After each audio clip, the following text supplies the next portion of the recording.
আসসালামু আলাইকুম। আজকে স্নেক বাইট নিয়ে আলোচনা করব। স্নেক বাইট মিন্স সাপে কামড় দেওয়া। তো সাপে কামড় দিলে কোন উপসর্গ বা কোন লক্ষণগুলো দেখলে আমরা বুঝতে পারবো যে সাপে কামড় দিছে।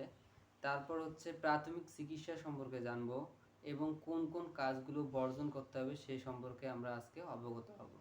তো চলেন শুরু করা যাক। প্রাথমিকভাবে স্নেক বাইট অর্থাৎ সাপে কামড় দিলে যে লক্ষণগুলো আমরা দেখতে পারবো এবং আইডেন্টিফাই করতে পারবো যে তাকে সাপে কামড় দিছে। ফার্স্টলি যে আক্রান্ত স্থানে তাকে কামড় দিছে ওইখানে 1 থেকে 1.5 ইঞ্চি হচ্ছে দুইটি দাগ দেখা যাবে। 2 নাম্বার ওইখানে হচ্ছে পেইন হবে অর্থাৎ ব্যথা হবে, ওই জায়গাটা ফুলে যাবে। তারপরে যাকে কামড় দিছে তার মাথা ঘুরবে।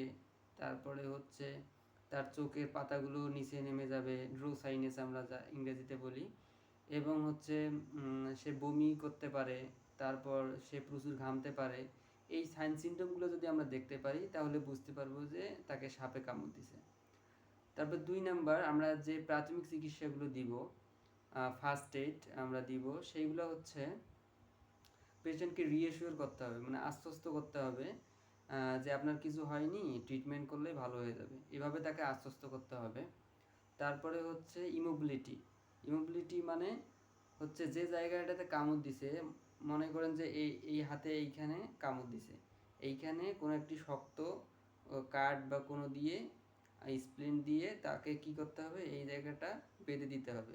এমনভাবে বাঁধবো যেন বেশি টাইট না হয়, একটু হালকা লুজ থাকে।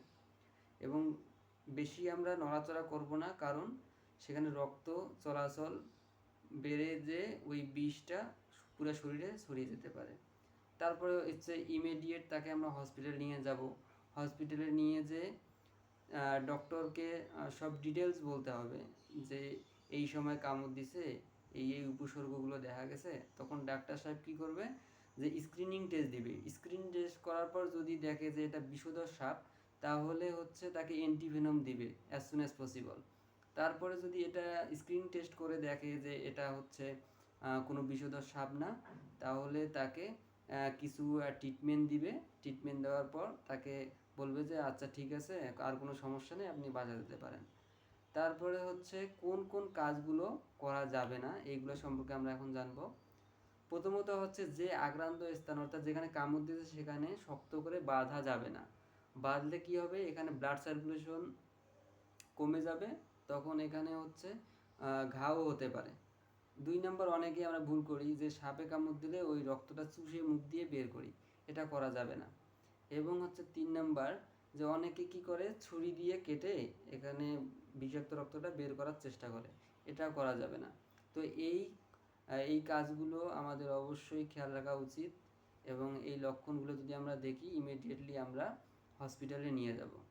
Thank you. সবাই আশা করি বুঝতে পারছেন। আসসালামু আলাইকুম।